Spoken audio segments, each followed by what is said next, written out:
made to replicas of the nails at the time. But most of the fastenings are pins, oak pins, that go into both timbers. It's just a fascinating job. Anyway, from here I come back up here to the lighthouse. You go right out this road here. Lighthouse is a great exhibit for, tells you how a Fresnel lens, which happens to be in the window right behind you, can throw a 40-watt light bulb, can throw light 15 to 18 miles out to the horizon because of the Fresnel lens. That's actual reproduction of the light at Nantucket. If you ever see pictures of Nantucket, you'll see sailboats, catboats, and that light in almost every picture.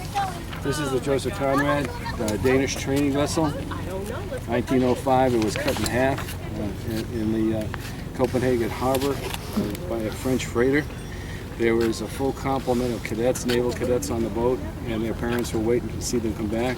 22 of the cadets were lost. The boat was raised because it's steel, and been working ever since. Going down here, you'll see the mast over there just above the green. Yes. That's the L.A. Dutton. L.A. Dutton is a Grand Bank schooner. Grand Banks are off the coast of Massachusetts and Maine, going up that way. Probably the best fishery in the entire world. It's been overfished terribly now, but it's still a very fine fishery. This boat was built in 1920 in Boston, sailed out of Boston in Gloucester. They would go out to the Grand Banks, and even though you're in the middle of the Atlantic Ocean, the water is only 50 feet deep on these banks, and all of the fish would go there. They would spawn there, they would go up there, and then the predator chain comes right in and picks them all up, so that bigger and bigger fish would find their way there.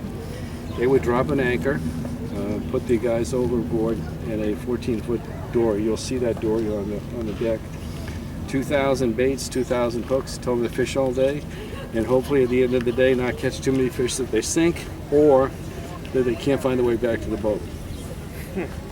Between 1840 and 1880, an average of over 550 sailors were lost from Gloucester every single year. So you're talking about, you ever watch Deadliest Catch on TV? No. Love the show. It wasn't nearly as deadly as this was. Anyway, these are all shops in here. You can, there's an advertising on the side of this building. At the tavern, you can buy a 5-cent beer. You can't buy a 5-cent beer, but you can buy a beer. Bank, apothecary, hoop shop. Those hoops around the bottom of the mast there, they were made right here.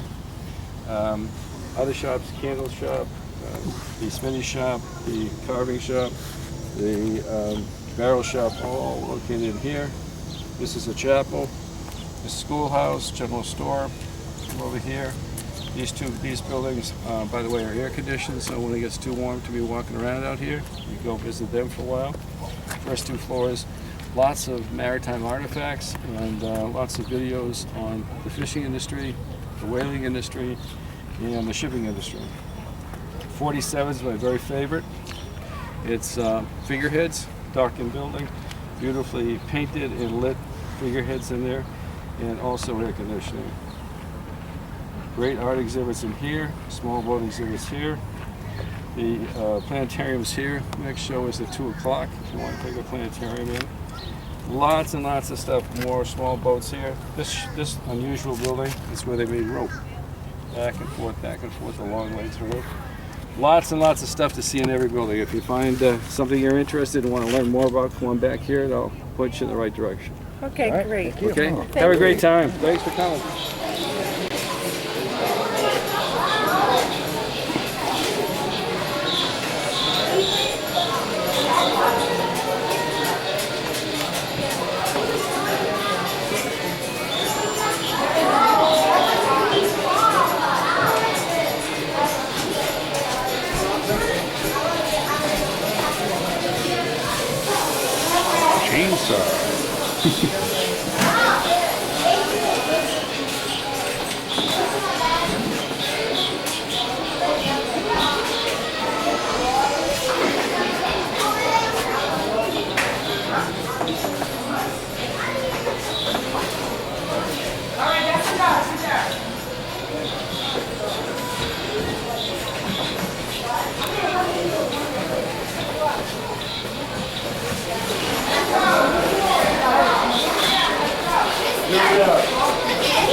shrunk. And we had to, Best one is wood, but you needed, the technique was to use metal at the ends of the planks. And for the knees, they would use these, put a washer on here to hold that in place. This was wood fire damage. This was actually pulled off the board and fired up here. Two very stupid sailors put the ship on fire in the middle of the ocean. I'm sure they were severely reprimanded, punished, whipped, whatever. But this piece, they could see that this thing needed replacing, so let's just have that as a demonstration piece. Show everybody what we need.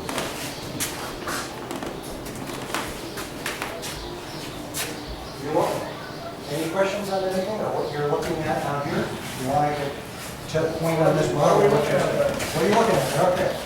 This is the bowsprit. You know what a bowsprit is? This square piece that shovels in against it. If not, this is the piece right here. That piece right there is what he's going to make, that piece of wood. The next piece, the next big piece, that came from... This is the rope house. Takes a long ways to get to the end of your rope.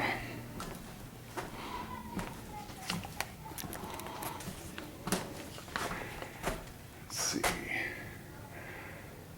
Whew.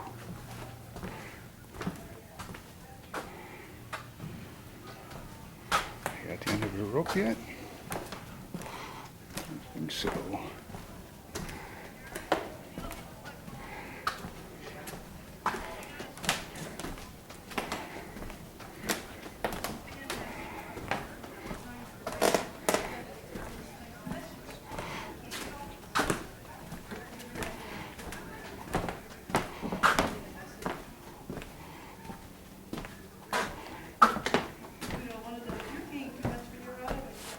Yeah.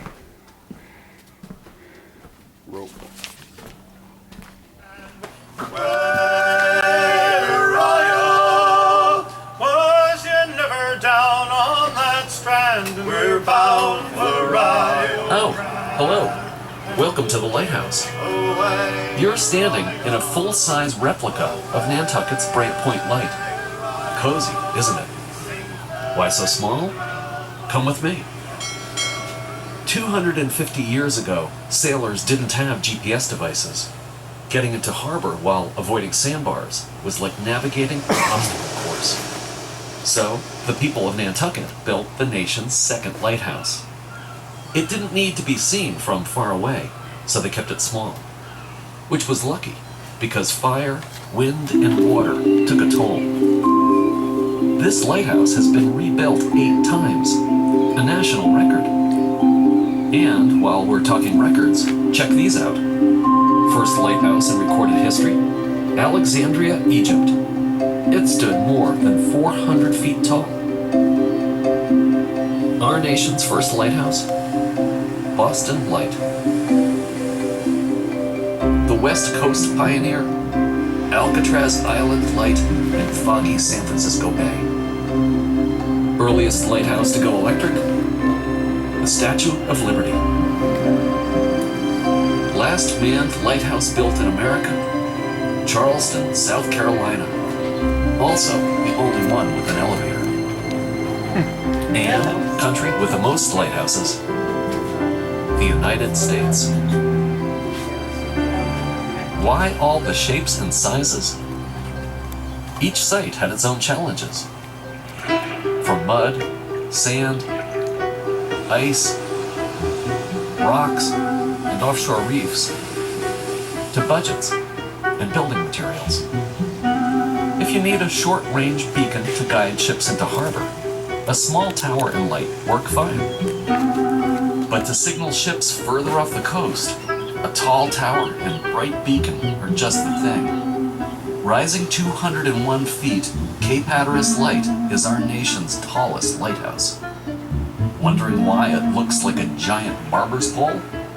Daymarks helps sailors identify lighthouses. Remember, it's all about navigation.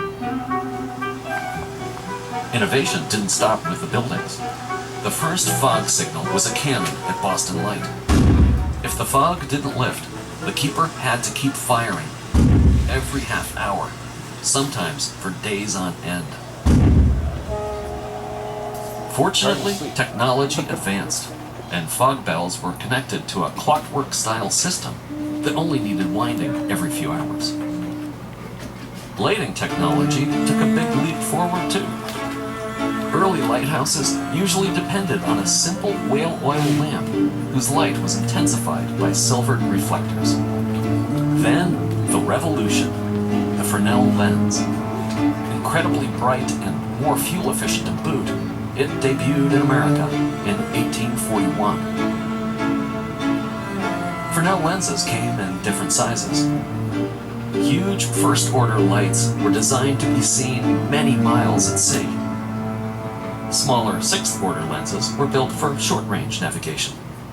And, in case you're wondering, the light above your head is a fourth-order light. Its range is about 10 miles.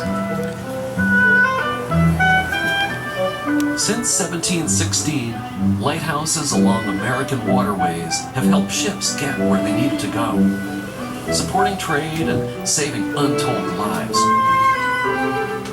So, next time you see a lighthouse, give it a good look. And remember, it's more than a pretty place. It's there because it has a job to do.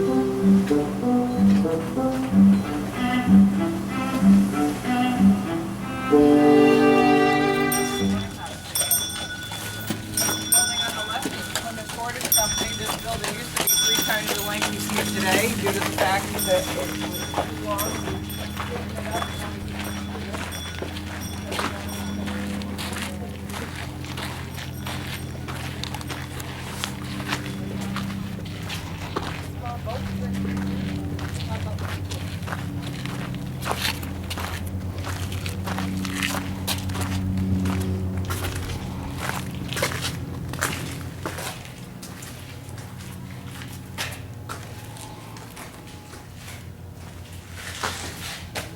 Cat bowl.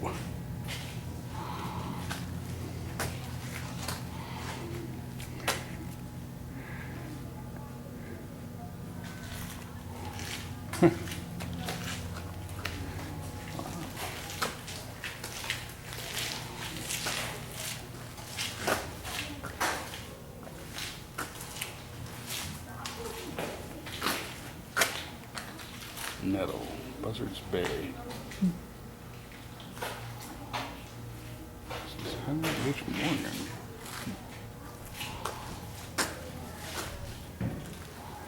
This one has a Sears and Roebuck motor. Motor. It's made by Elgin Company and was sold by Sears and Roebuck.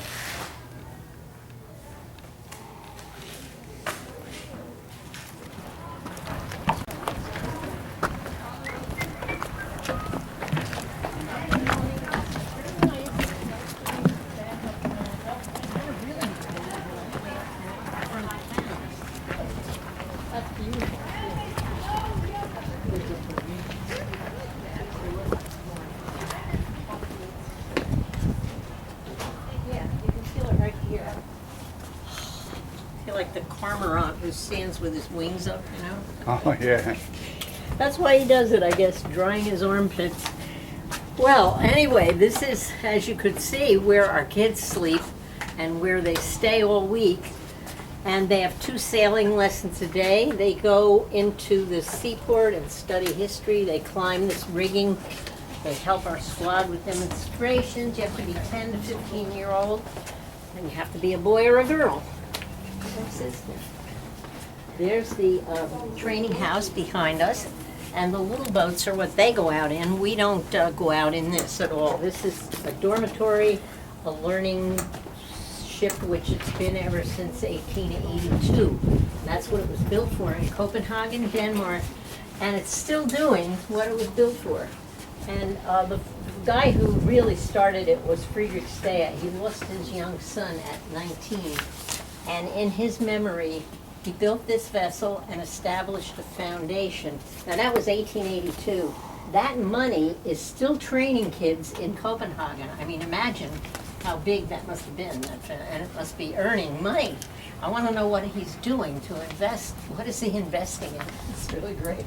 But anyway, he trained His money trained over there in 52 years 4,000 boys who went into the merchant marine and became officers. And so he bought a bigger ship, and this one was sat in the harbor. Nobody wanted it. And this Australian came along looking for a little schooner. And you know, like when you go to buy something and you see something better and you think, how could I get that? You know, could I make payments? So he bought this big square rigger instead of a little schooner. And he found 30 boys, which was not easy to find. Boys in England did not want to go around the world. Can you imagine? So he found 30 boys and took them around the world twice, and in all the Pacific Islands, and then he wrote a book about it. So any of you kids who read The Cruise of the Conrad by Alan Villiers, it's a great book. And now you've been on the boat, you know, it would be fun to read it on the ship, I should say, because it is a ship.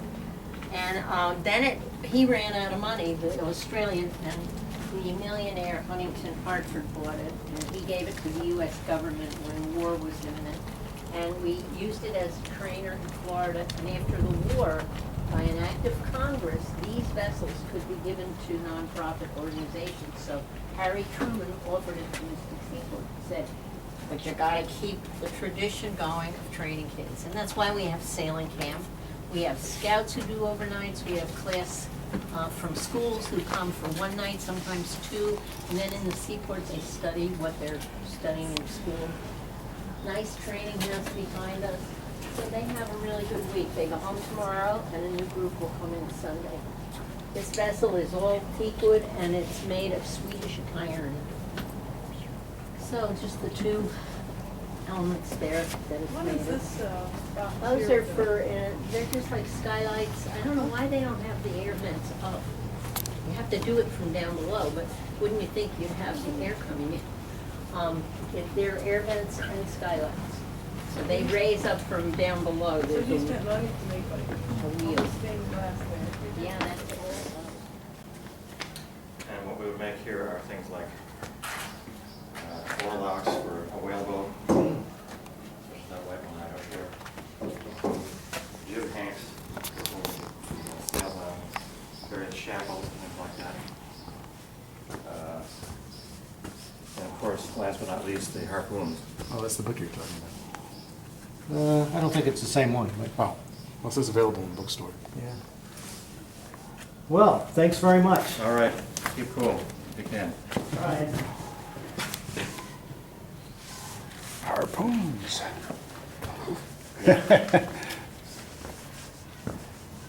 Everybody's favorite.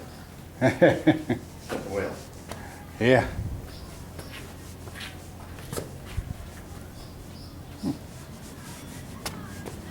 Thank you.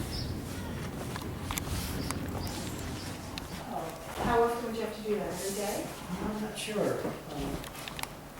Not sure how long we've been working. Yeah. Yeah. Pop-ups, Yeah, yeah. just on the railroad. And one fellow said that he had a watch, and he said, as long as I wear it, I don't have to want just the movement on my hand. Yeah. He said, if I put it down on my table for 2 or 3 days, it stops. What are these? These are parallel rulers. Okay. Yeah, those can be used when you're using a map. For instance, say your boat was here, and you want to go north. Well, this is a rose, and this is north, south, so you set this right on that line, then you move this over to your boat, and then you could draw a line, and that's north. Okay. You can even walk this over. Oops, I'm too low. I did it from here. So that's north, south, and then I can move this. See how I'm walking? Uh-huh, yeah. Just- sort of interesting little. That's pretty cool, Dad. Thank you. Sure. There's all those pieces inside. So the whale oil is for oiling these watches, or the chronometers, very accurate clocks. This didn't come from the blubber of the whale, it came from the head of the sperm whale. The blubber is for oiling machinery, big, huge wheels in the factories. So we don't kill whales anymore, so this is not replaceable.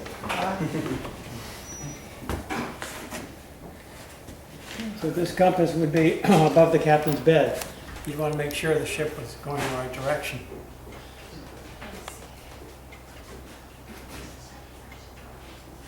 So these clocks in the boxes, those are called chronometers. They were invented in 1763 by John Harrison. It took them 30 years to perfect the clock so it was accurate enough. So they finally now could determine their longitude. So it's probably not obvious how a clock can tell you distance, is it? It's not obvious. But you know California is 3 hours difference than here. It's about 3,000 miles to California. So every hour is 1,000 miles. So if you set your chronometer to London time and you sail west toward New York, in a few days you can take your sextant and check to see when the sun is the highest in the sky. Okay, the sun's going to go up and it's going to go down. When it's the highest in the sky, we call that noon. And then we look at the chronometer. If there's an hour difference, we've gone 1,000 miles. So it's a little bit of an oversimplification because the 1,000 miles works at the equator because it's 24,000 miles approximately, and 24 into 24,000 is 1,000. But up here where we are, 41 degrees latitude, it wouldn't be 1,000 miles, it would be maybe 851.2 miles. But charts tell you at your latitude what that hour difference represents in terms of distance.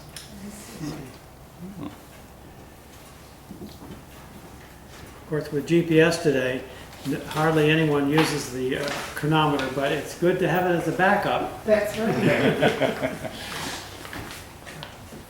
So where are you all visiting from? Vestal, New York. Oh, that's a place where I have a lamp, an oil lamp made there. Oh, That's what they did back in the, probably 1870, 1880s.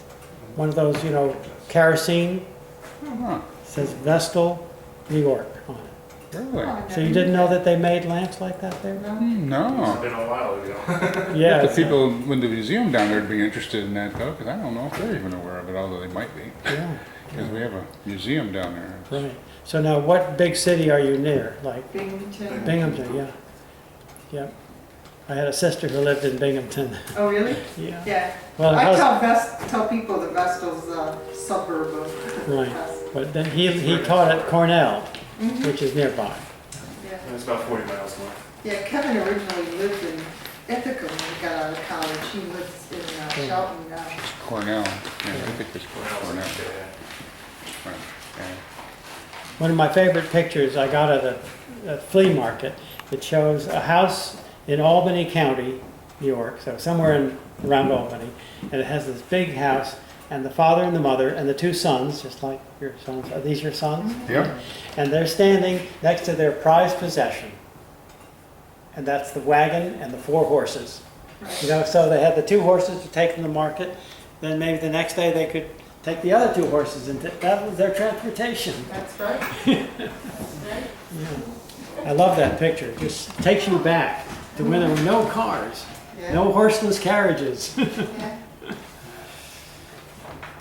Thank you. Yeah, thanks for coming in. Wasn't available as an individual in the thing. So we would a first mate from a whaleboat would come in, and whaleboat would have docked in New London and brought its oil back. Half the crew leave and would need additional people, and they'd come to a print shop and something would be printed up.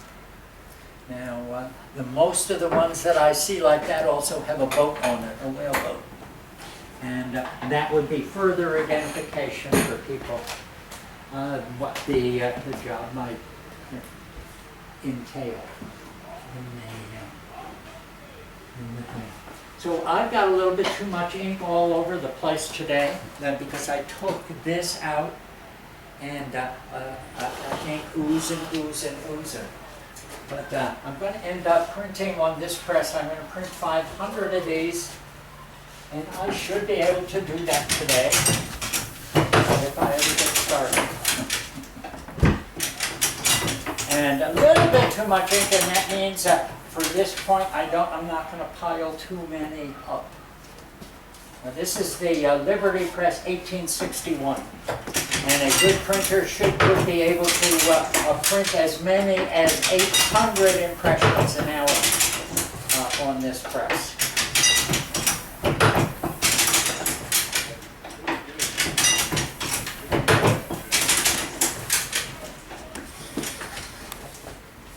I'm going to put these over.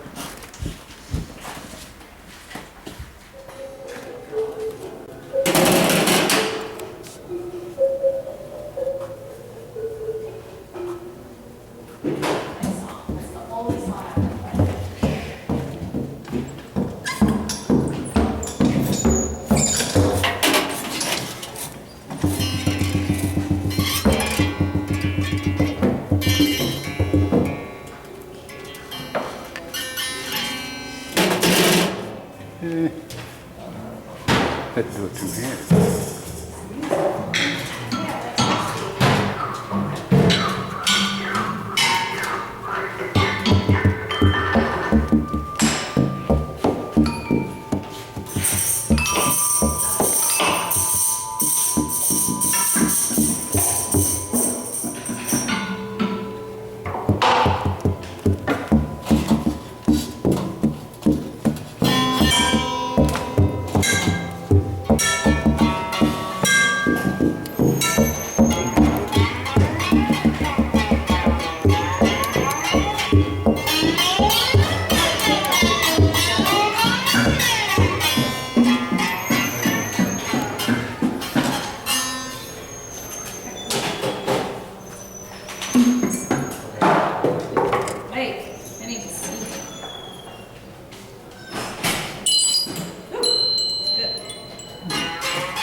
It's like blue water. I remember all the pictures of the dog.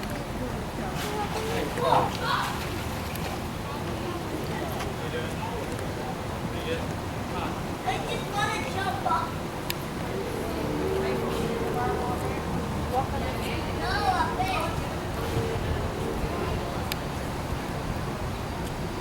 The seals don't like that.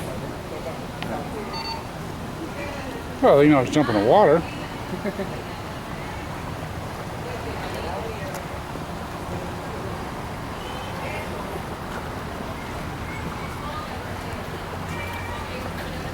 Hi. How are we doing today? All right.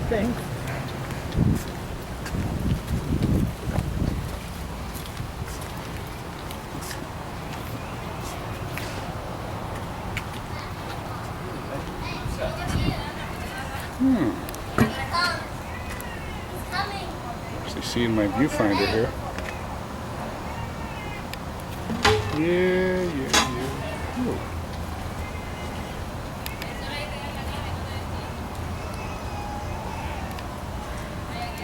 Well, they wouldn't confuse him with a mermaid.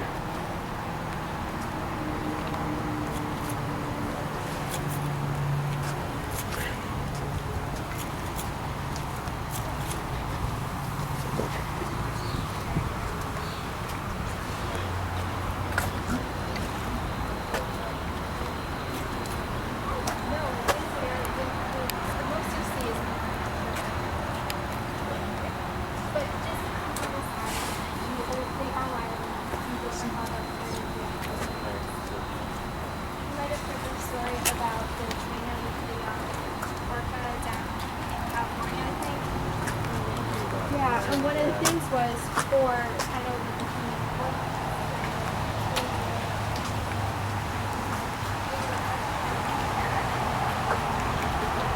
You want to go the marsh trick? Eat about 25 pounds of fish a day. Another thing you may notice about these guys is that they have pink over their eyes, and that's to help store heat. Another thing they may do when they're hot is pant like dogs would. And if you have any questions, my name's Emma. I'm under the blue umbrella. I'd be happy to answer them for you, and please enjoy the rest of your day. The ones that are black, you're just a little white stripe within the white. Oh, really? Yeah, this guy here, so it's over here. Yeah. Not with the baby.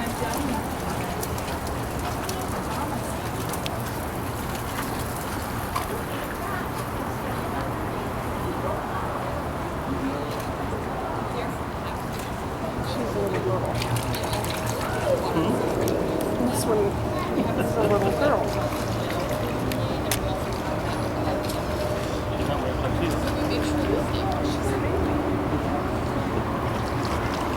25 pounds of fish per day.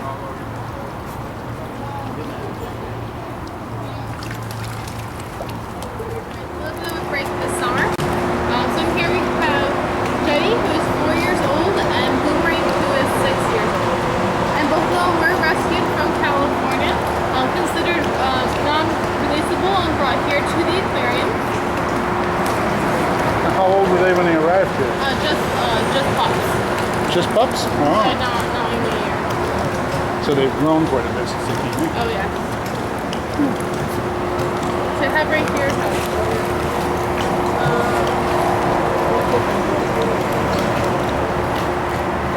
Yep. Yeah, both when they were just born.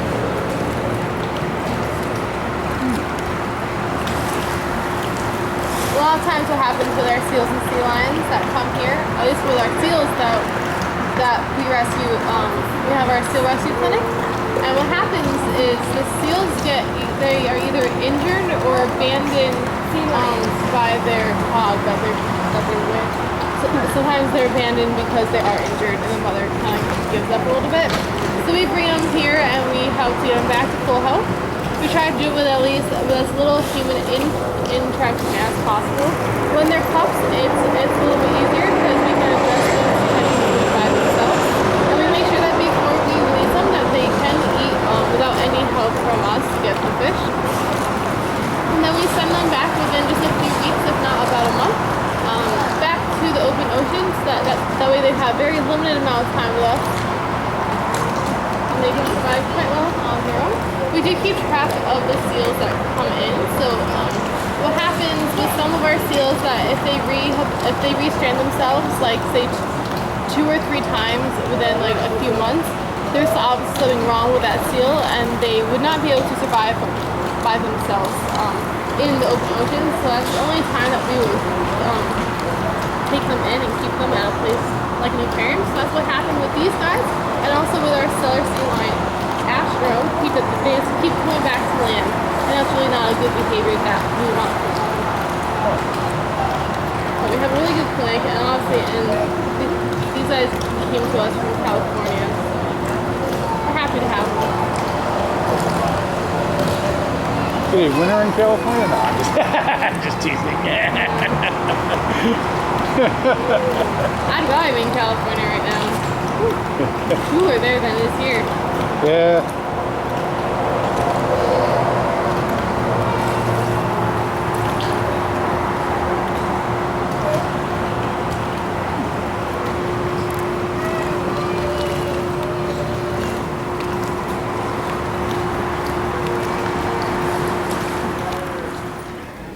Fishy, fishy, fishy.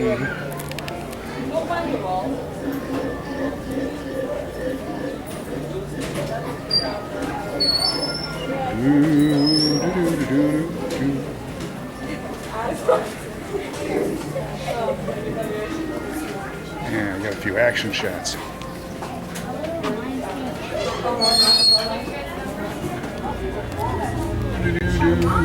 The glass curves.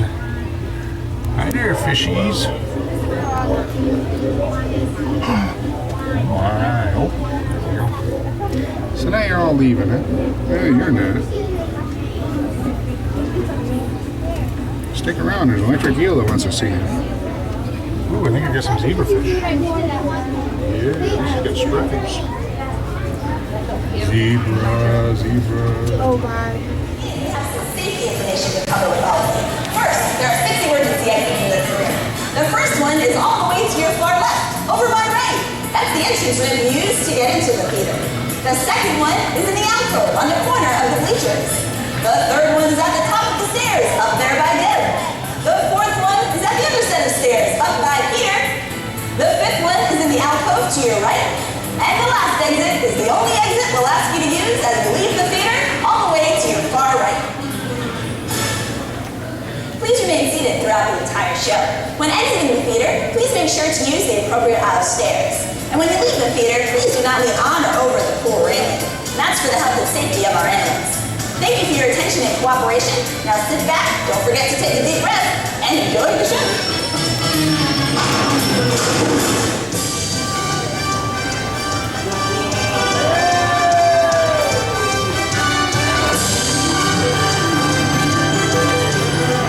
Ladies and gentlemen, boys and girls, welcome to the Foxwoods Marine Theater.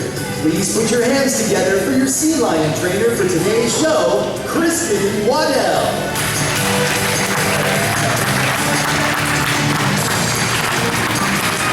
Well, hello everybody. Welcome to the final show today.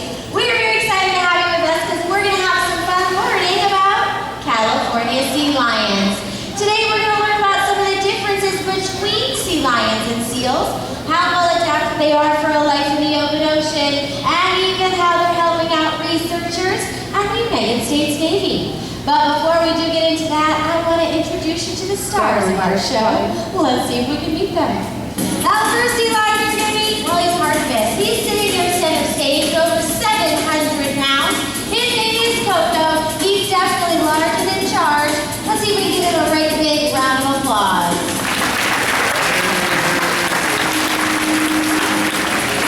Sitting next to Coco is Surfer. He's 22 years old. He weighs in over 400 pounds. He's definitely got a lot of energy. He's going to show you some right now in the center of the pool. Good. Have a great look at Surfer. We've got some of our young females that are going to be participating in our show. First off, working with Julie, but right now she happens to be swimming out in the pool, is going to be little Sakari. Sakari is 5 years old. There she is. She weighs in about 130 pounds. Let's see if they can show you something fun. How about a big hello for Sakari? And finally, all the way to your left is Callie. She's also 5. She's working with Kate today. I do think they're going to show you something as well. Oh, that was a fun dance from Callie. Well, now you've met all of our sea lions, so you know what we're going to talk about. Let's talk about a popular question we get asked up here. How do you tell the difference between sea lions and seals? A lot of people get them confused, but they are pretty different. So today, I'm going to give you some tips. Hopefully, you'll be able to tell which one is which. First off, though, if you look at the big screens, you're going to find a picture of a harbor seal. Now, what you'll notice about him is he has very short front flippers. If you compare his to the ones of our sea lions, you'll find sea lions I have longer flippers.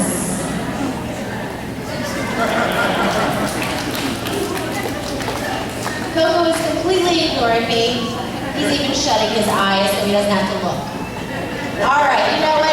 Seals and sea lions, they do use their flippers very differently, especially when it comes to swimming. A sea lion uses its powerful front flippers in an up and down wing-like motion, and that pulls it through the water.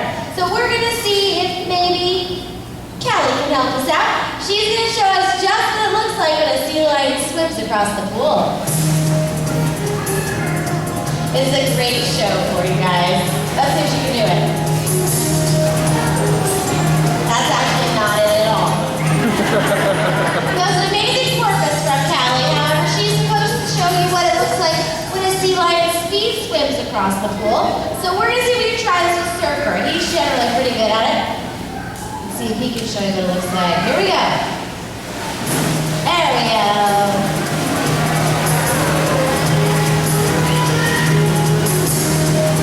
Nice job, Surfer.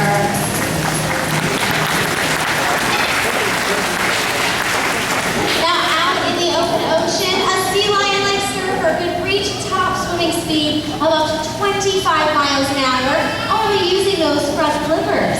But if you watch the seals swim, it would look pretty different. You see, they use their hind flippers. So what they do is they move them from side to side, and that pushes the seal through the water. So they have different size flippers. Use them differently in the water, and they use them differently on land. Looking at our sea lions, they all sit upright. They support their body weight on those big front flippers. But one thing you may not know is they have a rotating hip bone, and that allows them to actually stand on all fours. Now, it's very important that sea lions can do this because they're found off the coasts of California, Washington, Oregon, even the Galapagos Islands. These shores are very rocky, so that means sea lions, they need to be good at climbing. There we go. Now, what makes them such good climbers is the mobility that's found in those big front flippers. Everybody watch Surfer. Hop. Good. If we did have a seal up here, there's no way you'd be able to move like a sea lion. Again, short front flippers, they also lack a rotating hip bone. So the only thing a seal does on land, well, it kind of flops along on its belly.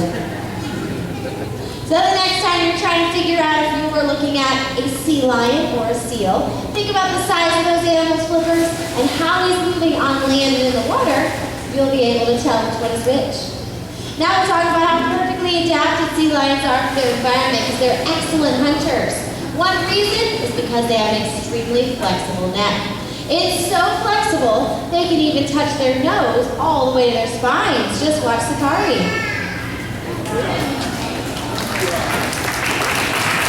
That flexible neck, it'll come in handy because they'll swim through schools of thousands of fish, stretch out that neck, and can catch one from any angle around their body. But once they have a fish, they have to hold on to it. So they have a powerful tooth and jaw structure that's similar to a bear's.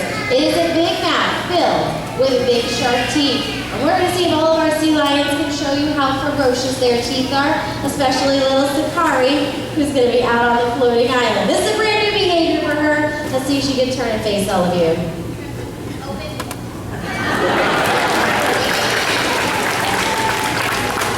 Now you may need a bit of a closer look, so if you check out the big screens, you're going to find the inside of Coco's mouth. He definitely has a lot of teeth in there, but even though he has them, he doesn't use any for chewing because sea lions swallow their fish down whole in one big gulp. And with that, you know what? We're going to have a little fun right now because our sea lions have all been trained to hold a fish until the trainers clap. But once we clap, you're going to see just how quickly that fish disappears. All right, we're going to see if we can get Coco and Surfer involved in this one.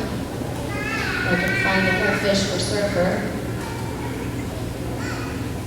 We're going to see if we can give a big, juicy squid to Coco. I don't know, this is pretty tempting. All right, he's got it. Surfer, however, already ate his fish. So focus your eyes on Coco. He's got a squid. Here we go, as soon as I clap. Oh. Good.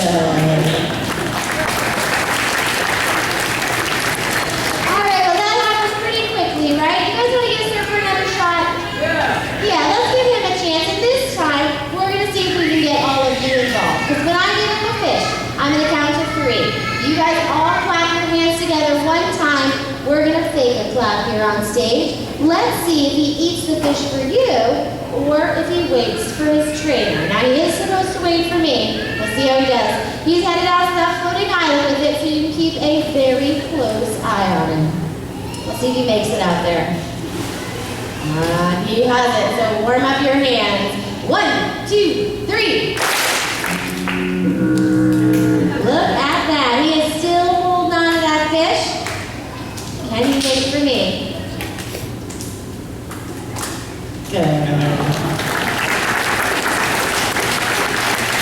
Now by now, I'm sure you all realize just how intelligent sea lions are. In fact, recent studies have shown they're one of the most intelligent of all marine mammals because they have the ability to use logic and recognition. Well, we wanted to highlight this, so what we did was we trained our sea lions to recognize shapes. So I'm going to hang some shapes here on the back wall. We're going to see if we can call our sea lions down and ask them to find their shape. It's going to be mixed up amongst 5 others. We're going to see if we can start off with little Callie. She is going to be looking for a whale tail. Let's see if she can find it. No problem. How about the big guy? Coco needs to find a triangle. Can we do it?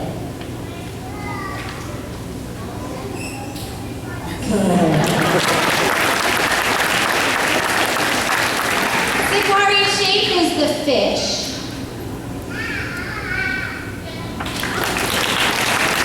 And Surfer, he needs to find a star. Good. He gets very excited when he finds that star. So what my good friend Julie's going to do right now is we want to prove to you that these sea lions really can recognize. Did you just break the shape? She just broke poor Callie's whale tail, so apparently she's not going to prove to you she can recognize. But we're going to see if we can mix up our other shapes. That never happens in the show. All right, we're going to mix them up. We want you guys to really be able to see that sea lions can recognize. So hopefully they'll be in a new spot. We're going to call some of them back down and have them find that shape for you one more time. Looks like we have Surfer and Coco shapes, so we're going to see if we can start off with Surfer and have him find the star. Good, nice job. How about Safari? Where is that fish? Excellent. And the big guy. Where's the triangle? Good. Now, finding a shape on the back wall, that's just the beginning. You see, for over 40 years now, California sea lions, they've been helping the United States Navy find and recover lost equipment from the bottom of the ocean. It's pretty impressive work. We happen to have some video footage. Let me take a look. Now here we are, we're training out in San Diego Bay, California with the United States Navy. In just a minute, that trainer is going to hand the sea lion a tool. It's designed with a hook and a rope attached. He's going to take it and dive, sometimes hundreds of feet. Once he locates that equipment, you'll see he'll attach the hook and even pull it back and forth just to make sure it's secure.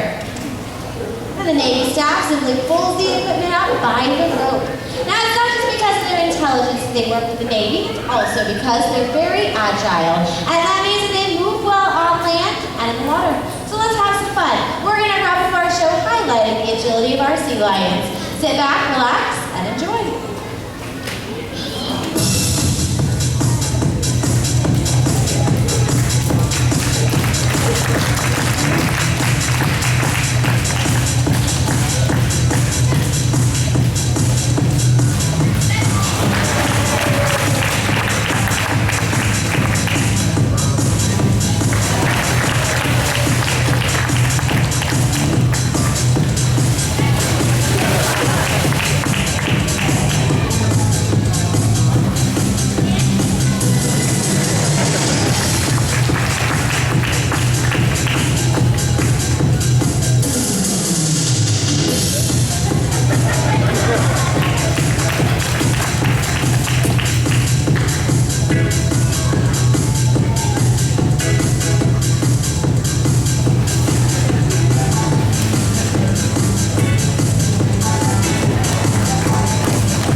stay behind the yellow line. Have a great day, everybody. Bye-bye.